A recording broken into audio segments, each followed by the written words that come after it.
Namanya nasi goreng setan. Mengerikan bukan? Jangan bayangkan Anda akan makan bersama setan atau duduk lesehan dengan para pemuka setan di neraka. Warung nasi yang punya menu andalan bernama aneh ini adalah milik Bulin, beralamat di Desa Kampung Jawa, Kecamatan Masjid Raya, Banda Aceh. Warung Bulin selalu penuh dengan para pemburu kuliner yang tertantang untuk mencoba nasi goreng setan.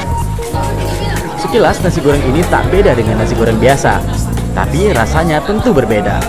Nasi goreng setan membuat lidah Anda seperti terbakar dan menjanjikan kenikmatan yang tak akan Anda temukan di nasi goreng lainnya. Awalnya, tak ada niat pemilik usahanya memberi nama masakannya dengan nama aneh ini. Para pengunjung yang jatuh cinta dengan nasi goreng super pedas ini lantas memberi nama nasi goreng Bulin dengan sebutan nasi goreng setan.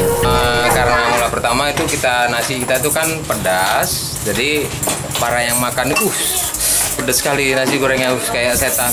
Kita belum ada nama dan kita belum ada brand gitu. Jadi orang-orang itu yang terus ngasih nama nasi setan aja Pak, biar kita yang favoritkan gitu. Hingga orang tuh buat blog kayak YouTube. Bulin, pemilik warung nasi goreng setan ini membangun usahanya persis di depan rumahnya sejak tahun 2013 lalu. Meski tempatnya sempit, tapi pengunjungnya berjibun. Setiap hari Bulin meraup laba ratusan ribu rupiah.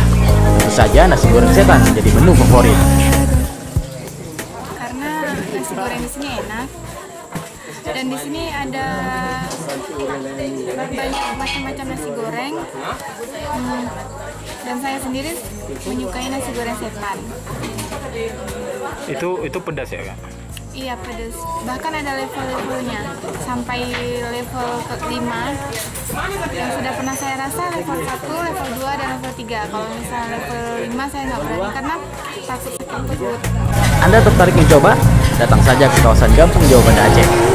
Tak perlu takut, karena meski namanya nasi goreng setan, bukan pula setan yang menggorengnya. Dari Banda Aceh, Munandar melaporkan untuk Aceh Video.